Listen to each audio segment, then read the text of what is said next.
Hello students, इस video में doctor C Verma का book concepts of physics part 1 का चैप्टर 10 रोटेशनल मैकेनिक्स का एक्सरसाइजेज प्रॉब्लम्स 21 एंड 22 का सॉल्यूशंस किया जाएगा, जो class 11 physics, IIT JEE, NEET and other entrances के लिए हेल्पफुल होगा।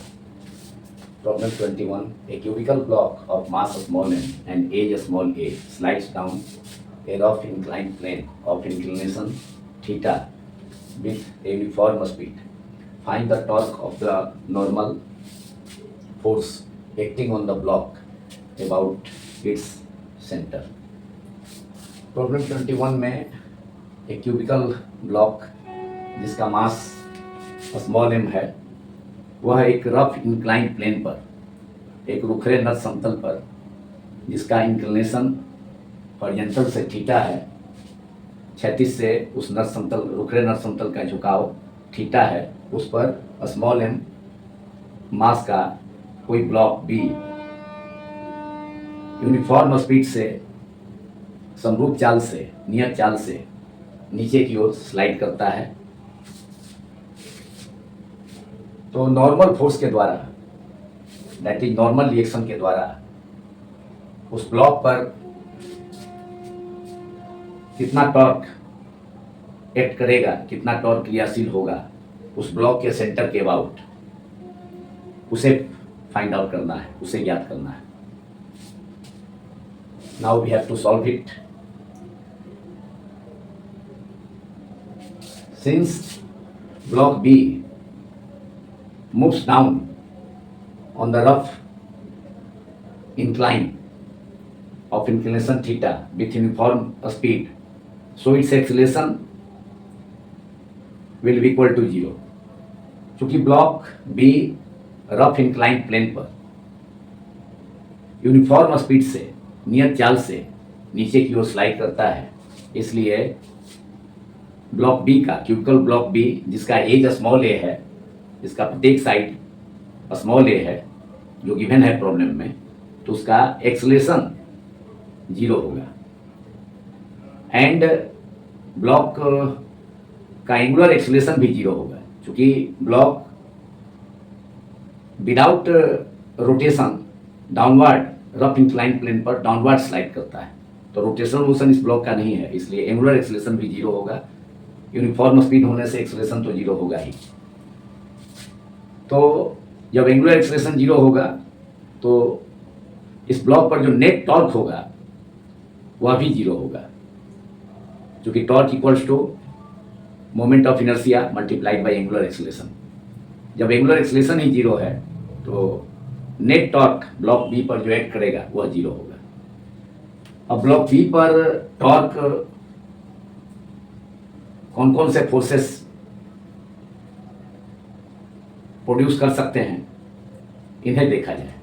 कौन कौन से फोर्सेस ब्लॉक B पर, जो कि रफ इंक्लाइन प्लेन पर डाउनवर्ड स्लाइड करता है, तो कौन कौन से फोर्स इस ब्लॉक पर एक्ट कर सकते हैं उसे देखा जाए, और उनमें से कौन कौन से फोर्सेस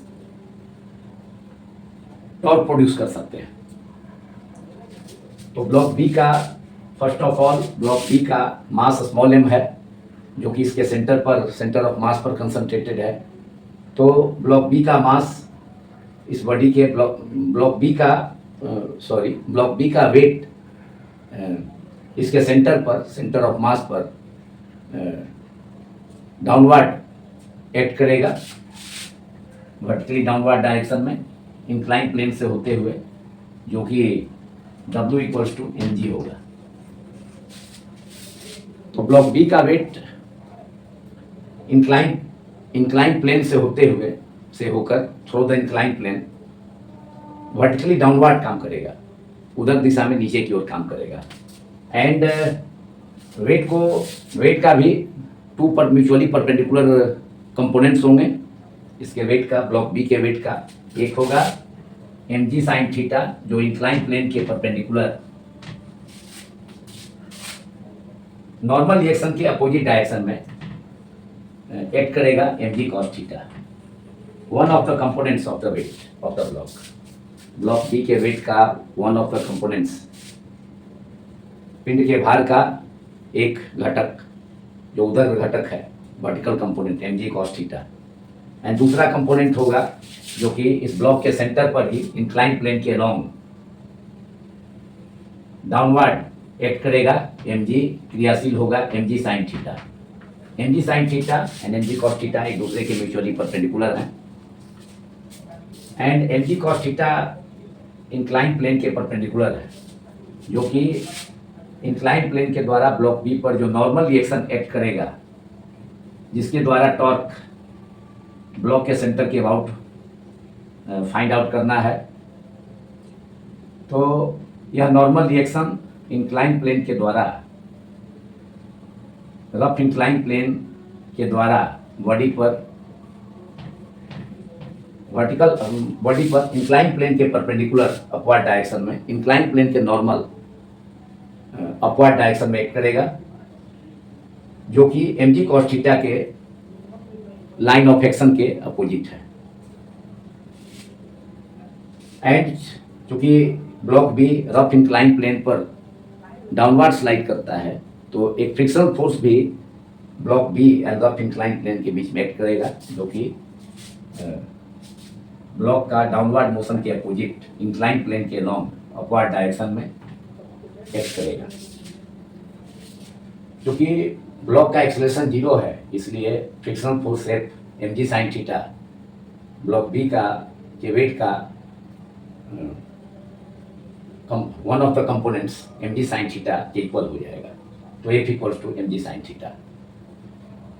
तो M G sine theta and M G cos theta and normal reaction incline plane के perpendicular upward and friction force भी एम जी साइन थीटा के अपोजिट इंक्लाइन प्लेन के अलोंग अपवर्ड एक्ट करेगा। चूँकि रफ इंक्लाइन प्लेन है, उस पर block B जिसका मास स्मॉल एम है, एज कितना है इसका, ब्लॉक का इस क्यूबिकल ब्लॉक का इस साइड ये स्मॉल ए के इक्वल है। तो यहाँ पर एम जी साइन थीटा जो कंपोनेंट वेट का कंपोनेंट है, one of the component of the weight, इसके द्वारा भी टॉर्क प्रोड्यूस होगा। मतलब M G sine theta torque produce कर सकता है, लेकिन M G cos theta torque produce नहीं करेगा, इसलिए कि एम जी कॉस थीटा का डायरेक्शन नॉर्मल रिएक्शन के अपोजिट है। इसलिए वैसा फोर्स टॉर्क प्रोड्यूस करेगा जो कि परपेंडिकुलर हो। N and M G cos theta एक दूसरे के अपोजिट होने के कारण M G cos theta weight का जो component M G cos theta वह टॉर्क प्रोड्यूस नहीं, उसके कारण टॉर्क नहीं होगा। एम जी साइन थीटा के कारण टॉर्क हो सकता है।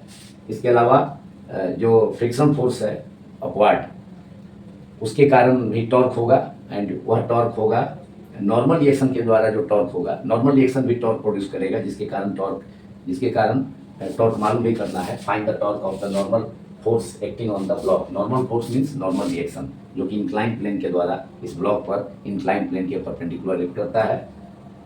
तो एन के द्वारा, मतलब नॉर्मल फोर्स एन के द्वारा और नॉर्मल रिएक्शन एन के द्वारा जो टॉर्क इस बॉडी पर ब्लॉक बी पर टॉर्क एक्ट करेगा इसके सेंटर के अबाउट, तो यह क्लॉकवाइज टॉर्क होगा, वह क्लॉकवाइज डायरेक्शन में एक्ट करेगा।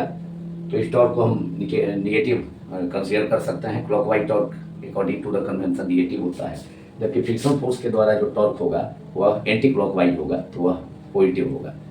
तो चूँकि बॉडी यूनिफॉर्म स्पीड से रफ इंक्लाइन प्लेन पर स्लाइड करता है, इसलिए इस ब्लॉक का एक्सेलरेशन 0 होगा एंड एंगुलर एक्सेलरेशन भी 0 होगा। चूँकि रोटेशनल मोशन नहीं है, बॉडी केवल स्लाइड कर रहा है, तो जब एंगुलर एक्सेलरेशन 0 है तो टॉर्क भी 0 होगा, नेट टॉर्क 0 होगा। मतलब नॉर्मल रिएक्शन के कारण टॉर्क एंड फ्रिक्शन फोर्स के कारण जो टॉर्क होगा वह दोनों इक्वल होगा मैग्नीट्यूड में, डायरेक्शन में अपोजिट होगा, तो नेट टॉर्क 0 हो जाएगा। So we can write torque due to normal force that is tau N, torque का सिंबल है equals to torque due to frictional force that is small F. दोनों equal होगा magnitude में, direction opposite होगा, तो minus sign हम लगा सकते हैं, लेकिन मैग्नीट्यूड दोनों का इक्वल होगा, इसलिए नेट टॉर्क 0 है। Since net torque on the block is 0, normal reaction and friction के कारण जो टॉर्क्स हैं एक दूसरे के इक्वल होंगे, अपोजिट डायरेक्शन में होंगे, इसलिए नेट टॉर्क ब्लॉक का 0 होगा। चूँकि एक्सेलरेशन ब्लॉक का 0 है, एंगुलर एक्सेलरेशन 0 है, तो टॉर्क भी 0 होगा। चूँकि torque equal to moment of inertia multiplied by angular acceleration. तो net torque acting on the block is 0। इसका मतलब है नॉर्मल रिएक्शन के कारण जो क्लॉकवाइज टॉर्क का मैग्नीट्यूड होगा, जितना मैग्नीट्यूड होगा उतना ही फ्रिक्शन फोर्स भी इस ब्लॉक पर टॉर्क प्रोड्यूस करेगा, लेकिन वह एंटी क्लॉकवाइज डायरेक्शन में होगा, जबकि नॉर्मल रिएक्शन के द्वारा टॉर्क क्लॉकवाइज डायरेक्शन में होगा। तो दोनों मैग्नीट्यूड में एक दूसरे के इक्वल होंगे, डायरेक्शन में अपोजिट होंगे। So torque due to normal force is equal to torque due to frictional force. Minus sign हम लगा सकते हैं, लेकिन यहाँ मैग्नीट्यूड देख रहे हैं तो इसलिए माइनस साइन को इग्नोर किए हैं यहाँ पर। Therefore torque due to normal force के द्वारा टॉर्क मालूम करना है ब्लॉक का सेंटर के अबाउट। तो torque due to normal force is equal to torque due to friction force क्या होगा, friction force F multiplied by perpendicular distance और R into F into sine theta. तो फ्रिक्शन फोर्स चूँकि acceleration body का 0 है, इसलिए upward force friction force equal हो जाएगा एम जी साइन थीटा के। So torque due to friction force वह होगा torque due to normal reaction. तो torque due to friction force torque, इसलिए therefore tau N equal to torque due to friction force कितना होगा, friction force multiply by perpendicular distance M G sine theta. चूँकि friction force किसके इक्वल हो जाएगा, M G sine theta के force. And यह जो डिस्टेंस होगा, मतलब यह जो force M G sine theta act कर रहा है बॉडी पर, वह बॉडी के सेंटर से होते हुए इंक्लाइन प्लेन के लॉन्ग एक्ट कर रहा है। क्योंकि बॉडी का वेट भी, ब्लॉक का वेट भी उसके सेंटर पर, मास चूँकि सेंटर पर कंसंट्रेटेड है, इसलिए वेट सेंटर पर एक्ट करेगा इंक्लाइन प्लेन से होकर वर्टिकली डाउनवर्ड नीचे की ओर उधर दिशा में। तो उसका वन ऑफ द कंपोनेंट्स है एम जी साइन थीटा, तो वह भी सेंटर पर ही एक्ट करेगा, सेंटर से होकर ही इंक्लाइन प्लेन के लॉन्ग डाउनवर्ड। तो इसका डिस्टेंस कितना होगा, एम जी साइन थीटा का जो डिस्टेंस होगा वह कितना होगा, a/2 होगा। एज कितना है, a है, क्यूबिकल ब्लॉक का एज कितना है, किनारा प्रत्येक साइड कितना है, स्मॉल a है, इसलिए क्योंकि सेंटर पर एक्ट करेगा इस ब्लॉक के, तो इसलिए इंक्लाइन प्लेन से इसके सेंटर का डिस्टेंस कितना हो जाएगा, एज का डिस्टेंस का हाफ हो जाएगा a/2 सेंटर के नीचे इंक्लाइन प्लेन तक, सेंटर के ऊपर फिर उस ब्लॉक का जो रिमेनिंग पार्ट है वह a/2 सेंटर के अपवर्ड। तो टॉर्क हो गया कितना, torque due to normal force equal to torque due to friction force, and friction force equal हो गया किसके, एम जी साइन थीटा के। चूँकि एक्सेलरेशन 0 है, तो इसलिए upward force friction force equals to along the incline, friction force along the incline in the upward direction, while mg sin theta along the incline but in the downward direction. F equals to mg sin theta, तो force की जगह mg sin theta हो गया, and जो distance होगा perpendicular distance mg sin theta के जो distance हुआ इसके लिए, टॉर्क के लिए क्या, टॉर्क इक्वल टू क्या होता है, rf sin theta और force multiplied by perpendicular distance. तो mg sin theta के यह जो डिस्टेंस a/2 है, मतलब इसका एज का, मतलब सेंटर, ब्लॉक के सेंटर का डिस्टेंस हो गया, मतलब एज का हाफ हो गया, तो a/2 हो गया, तो मल्टीप्लाइड बाई a/2। तो mg साइन थीटा और a/2 एक दूसरे के क्या है, परपेंडिकुलर है। तो that is mg a sine theta upon 2 या 1/2 mg a sine theta. Answer, torque due to normal force about the centre of the block B। तो write down, therefore torque due to normal force, that is normal reaction capital N, जो कि incline plane के द्वारा ब्लॉक पर, incline plane के perpendicular act करता है, तो उसके द्वारा जो टॉर्क होगा वह tau N equal to frictional force के द्वारा torque, that is mg sin theta into a/2, दोनों मैग्नीट्यूड में इक्वल होंगे, डायरेक्शन में अपोजिट होंगे। Therefore, tau n is equal to torque due to normal force is equal to mg sin theta into a/2. We can write it as 1/2 mg a sin theta. This is answer of this problem. Torque due to the normal force about acting on the block about the center.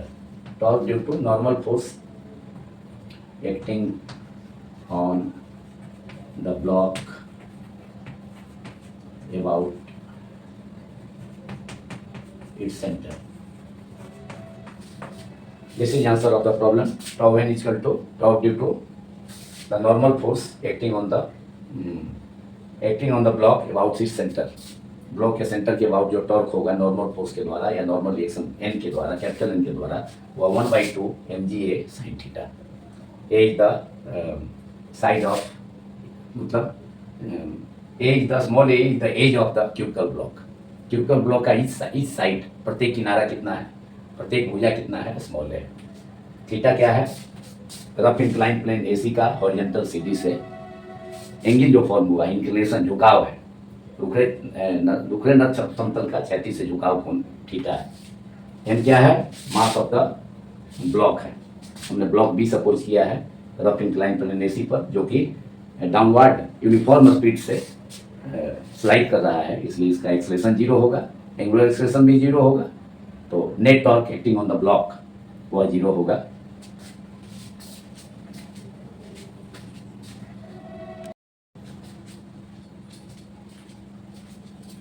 Problem 22, a rod of mass small m and length L lying horizontally is free to rotate about a vertical axis through its center. A force of constant magnitude capital F acts on the rod at a distance of L/4 from the center. The force is always perpendicular to the rod. Find the angle rotated by the rod during the time small t after the motion starts. Problem 22 में एक rod, एक छड़ है जिसका मास small m and length capital L है, and यह rod, इस rod को, इस छड़ को हॉरिजॉन्टली क्षैतिज रूप से रखा जाता है, एंड यह रॉड अपने सेंटर से, सेंटर वो है रॉड का सपोज किया, उसे पास करने वाला वर्टिकल एक्सिस और वर्टिकल लाइन से y/' के अबाउट रोटेट, फ्रीली रोटेट कर सकता है। यह रॉड अपने सेंटर से पास होने वाला परपेंडिकुलर एक्सिस और परपेंडिकुलर लाइन से y/' के अबाउट फ्रीली रोटेट करता है।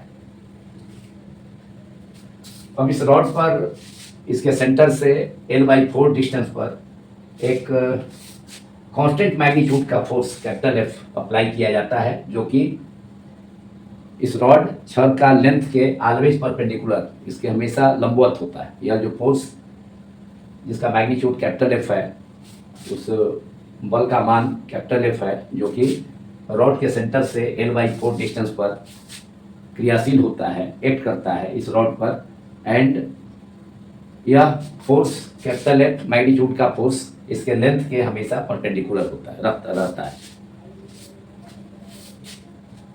तो इस रॉड के द्वारा, जो कि अपने सेंटर के से पास करने वाला लाइन y/' के अबाउट फ्रीली रोटेट कर सकता है, स्वतंत्रता पूर्वक मुक्त रूप से घूम सकता है, रोटेट कर सकता है y/' एक्सिस के अबाउट, जो कि रॉड के सेंटर से पास हो रहा है लाइन। तो यह रॉड जब अपना मोशन स्टार्ट करता है, मतलब इनिशियल वेलोसिटी 0, रेस्ट से जब रोटेशन स्टार्ट करता है रॉड, तो स्मॉल टाइम के बाद, रोटेशन स्टार्ट करने के बाद स्मॉल t टाइम के बाद कितने एंगल से रोटेट कर जाएगा, कितना एंगल घूम जाएगा, तो उस थीटा का वैल्यू मालूम करना है। Now we have to solve it. तो पहले हम constant force F, capital F, जो कि रॉड के सेंटर से L/4 डिस्टेंस पर एक्ट करता है, क्रियाशील होता है, इसके द्वारा कितना टॉर्क प्रोड्यूस होगा वह मालूम कर लेते हैं। जो फॉर्मूला है टॉर्क का, torque equals to force multiplied by perpendicular distance, और torque equal to RF sine theta. तो यहाँ पर फोर्स, जो कांस्टेंट मैग्नीट्यूड का फोर्स कैपिटल F है, जो कि रॉड के सेंटर से, छड़ के सेंटर से, छड़ के केंद्र O से, सेंटर हमने O सपोज किया है, उस L/4 डिस्टेंस पर रॉड पर क्रियाशील होता है, एक्ट करता है, एंड हमेशा रॉड के परपेंडिकुलर है। तो यहाँ जो इस फोर्स के द्वारा जो टॉर्क होगा, प्रोड्यूस होगा L/4 डिस्टेंस पर, तो यह distance L/4 applied force capital F, rod पर अप्लाइड फोर्स कैपिटल F के क्या है, परपेंडिकुलर ही है। दैट इज फोर्स और लेंथ L/4 के बीच का डिस्टेंस कितना है, 90। तो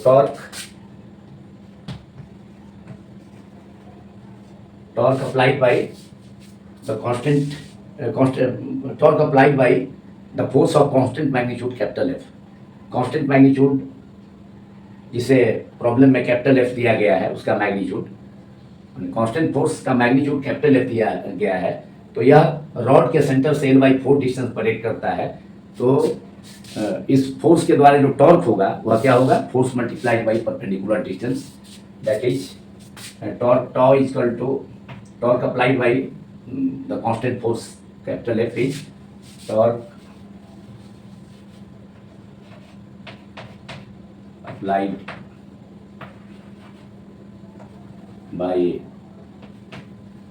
the force of magnitude capital S, that is constant force capital F, इसके अबाउट सेंटर से पास, मतलब about the centre of the rod. या टॉर्क किसके अबाउट होगा, सेंटर के अबाउट, सेंटर से पास करने वाला एक्सिस या सेंटर के अबाउट हो गया, अबाउट द सेंटर से, ओ सेंटर को हमने वो सपोज किया है रॉड के सेंटर को, of the rod is tau equals to force capital F multiplied by perpendicular distance, मतलब डिस्टेंस इस फोर्स का, फोर्स तो लेंथ के परपेंडिकुलर हमेशा, तो L/4 जो डिस्टेंस होगा, L/4 डिस्टेंस पर रॉड के सेंटर से L/4 डिस्टेंस पर यह फोर्स अप्लाई हुआ है, तो force F multiply by perpendicular distance L/4 या टॉर्क हो गया। And torque equals to moment of inertia के टर्म में टॉर्क का फॉर्मूला है, torque equals to moment of inertia of the rod about the axis passing through its centre, about the perpendicular axis से y dash passing through its centre, से it is I moment of inertia of the rod about the line और axis perpendicular axis y dash is, से it is I, और आई का value हम जानते हैं mL/12 होता है। रॉड के सेंटर से पास होने वाला एक्सिस के अबाउट मोमेंट ऑफ इनर्शिया कितना होता है, आई। रॉड के सेंटर से पास होने वाला जो लाइन है यहाँ पर क्या है, y डैश है, जो रॉड के सेंटर से होकर पास कर रहा है, तो ICM कितना होगा, सेंटर ऑफ मास से पास करने वाला लाइन के about moment of inertia mL/12 होगा। तो टॉर्क का फार्मूला से टॉर्क का another formula moment of inertia के टर्म में, एक तो हो गया torque equal to force multiply by perpendicular distance, that is force F multiplied by इस फोर्स का के लिए जो डिस्टेंस है परपेंडिकुलर डिस्टेंस वो कितना है, L/4 है, सेंटर से यहाँ फोर्स एक्ट करता है सेंटर से L/4 डिस्टेंस पर, तो F इंटू L/4 हो गया। एंड मोमेंट ऑफ इनर्शिया के टर्म में भी टॉर्क का formula tau is equal to I into alpha moment of inertia multiplied by angular acceleration. तो एंगुलर एक्सीलरेशन अगर हम मालूम कर लेंगे तो कितना एंगल से यह रॉड अपना मोशन रोटेशन स्टार्ट करने, मतलब रेस्ट से रोटेशन स्टार्ट करने के बाद से टी टाइम के बाद कितना एंगल से रोटेट कर जाएगा वो आसानी से मालूम हो जाएगा। तो torque equal to symbol tau equal to F into L/4 and another torque का अनदर जो फार्मूला होता है मोमेंट ऑफ इनर्शिया के टर्म में I multiplied by alpha, alpha is the angular acceleration which is rate of change of angular velocity d omega by dt is equal to alpha, और f multiplied by L/4 equals to, दोनों torque का ही formula से, torque का formula के use करने से tau is equal to F into force multiplied by perpendicular distance, तो F into L/4 and torque is equal to moment of inertia of the rod about the axis passing about the perpendicular axis और perpendicular line passing through centre is I, और ICM equal ICM भी लिख सकते हैं, centre of मास से pass होने वाला जो सेंटर ऑफ मास रॉड के सेंटर, मतलब सेंटर ऑफ मास वो से पास होने वाला जो लाइन है y डैश, उसके about moment of inertia ICM multiplied by alpha angular acceleration, torque is equal to moment of inertia of the rod about the axis passing through is about the perpendicular axis passing through its center of mass multiplied by angular acceleration, therefore F into दोनों को equate कर देंगे, F into L/4 equals to ICM into alpha and rod के centre से pass होने वाला perpendicular axis के about moment of inertia mL/12 multiplied by angular acceleration alpha. इससे हमें एंगुलर एक्सीलरेशन अल्फा मालूम हो जाएगा। कैंसिलेशन होगा, डिनोमिनेटर में 4 है, LHS में, LHS के डिनोमिनेटर में, RHS के डिनोमिनेटर में 12 है, 4 से 12 कैंसिल हो गया, 3 हो गया एंड L स्क्वायर न्यूमरेटर में, LHS में L है, RHS में L स्क्वायर है, तो एक L RHS का RHS के न्यूमरेटर का एल स्क्वायर का एक एल कैंसिल हो गया LHS में जो LHS के न्यूमरेटर में जो एल है उसके द्वारा, तो ML स्क्वायर है उधर RHS के न्यूमरेटर में, LHS में एल है, तो कैंसिलेशन होकर के एक एल बच जाएगा, एल केवल एल बच जाएगा RHS में, एंड देयरफॉर अल्फा यहाँ से मालूम हो जाएगा, alpha equals to 3f upon m into L. Angular acceleration को एलिमिनेट कर देंगे इसी रिलेशन से, तो angular acceleration of the rod हमें ऑब्टेन हो जाएगा। इसके लिए इसे इस रिलेशन से अल्फा को एलिमिनेट करना होगा। Therefore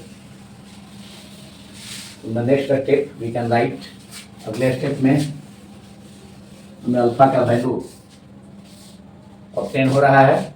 therefore alpha angular acceleration, alpha क्या है? Angular acceleration of the rod, angular acceleration rate of change of angular velocity, alpha is equal to d omega upon dt, angular acceleration of the rod, alpha equals to cross multiplication से 3 into capital F, 3 into capital F divided by small m into capital M, small m into capital L से it is equation number 1। Angular acceleration rod का मालूम हो गया 3f upon ml। अब हमें कितना find करना है या ज्ञात करना है कि रॉड अपना रोटेशन शुरू करने के बाद, जब से वह रोटेशन स्टार्ट किया रेस्ट से, तो कितने एंगल से घूम जाएगा स्मॉल टी टाइम के बाद। टी का वैल्यू मालूम नहीं है, टी अननोन है, तो वही टी स्मॉल टाइम के बाद कितना एंगल से रोटेट कर जाएगा। तो थीटा मालूम करना है, तो रोटेशन मोशन का वन ऑफ द इक्वेशंस का हम यूज करेंगे, theta equal to omega 0 t plus half alpha into t square. Alpha तो एंगुलर एक्सेलरेशन मालूम कर ही लिए, alpha equals to 3f, angular acceleration of the rod, rod का कोणीय त्वरण मालूम हो गया 3 capital F upon small m multiplied by l। So using one of the equations of rotational motion, using the equation of rotational motion, the equation of rotational motion, यहाँ rod का rotational motion है, rod अपने axis से rod अपने centre से pass होने वाला perpendicular line और perpendicular axis y y dash के अबाउट फ्रीली रोटेट कर सकता है। तो using the equation of rotational motion, one of the equations of rotational motion, theta equals to omega 0 और omega naught into multiplied by t plus 1/2 alpha into t square. Here omega 0 initial angular velocity of the rod। तो rod start किया है rest से, rotation अपना start किया है rest से करेगा, तो ओमेगा 0 क्या होगा? 0 हो जाएगा। Therefore angle rotated by the rod is small theta equals to omega 0 initial angular velocity of the rod 0 multiplied by time small t। t time के बाद एंगल मालूम करना है कितना एंगल से रॉड रोटेट करेगा, प्लस 1/2, तो 0 इंटू टी, ओमेगा 0 0 हो गया इनिशियल एंगुलर वेलोसिटी स्टार्ट में, शुरू में तो रॉड रेस्ट में है, तो वहाँ से रेस्ट से रोटेशन स्टार्ट किया, तो उसके बाद टी टाइम के बाद कितने एंगल से रोटेट कर गया, तो टी की जगह टी ही रखे हम, omega 0 0 plus 1/2 into alpha. Alpha कितना हो गया इक्वेशन 1 से? 3f upon small m into capital L, length of the rod है capital L, small m mass of the rod है, मल्टीप्लाइड बाई टी स्क्वायर। तो फर्स्ट टर्म तो 0 हो गया, तो omega 0 equal to 0, initial angular velocity of the rod 0 है, इसलिए rod initially rest में था और वहाँ से रेस्ट से अपना रोटेशन स्टार्ट किया। तो therefore theta equals to, first term तो 0 ही हो गया, सेकेंड टर्म में क्या बचा? 3/3f T square upon 2 m into l। Angle rotated by the rod after time t is theta। So final answer हमारा हो गया angle rotated by the rod after time t from the start, after time t from the start is theta equals to engine rotated by the rod after time t from the start is theta equals to 3 capital F T square upon 2 ml. This is the answer of this problem. Problem 22 का solution के साथ ही यह video complete होता है। यदि यह video आप सभी को पसंद आया हो तो इस वीडियो को अधिक से अधिक लाइक एंड शेयर करें एंड मेरे YouTube channel physics quantum classes को भी अधिक से अधिक सब्सक्राइब करें। इस चैप्टर के वीडियोज के अलावा concepts of physics part 1 and part 2 के अदर चैप्टर्स के वीडियोज दैट इज प्रॉब्लम्स के सॉल्यूशंस के वीडियोज को वॉच करने के लिए आप सभी मेरा YouTube channel physics quantum classes के प्लेलिस्ट से सर्च कर उन सभी वीडियोज को वॉच कर सकते हैं जो इस चैप्टर के अलावे other chapters concept of physics part 1 and part 2 के हैं। इसके अलावा मेरे यूट्यूब चैनल में class 11 physics, class 12 physics, BSc part 1 physics, BSc part 2 physics, BSc part 3 physics के वीडियोज भी अपलोडेड हैं जिन्हें आप प्लेलिस्ट से सर्च कर वॉच कर सकते हैं। Thanks so much.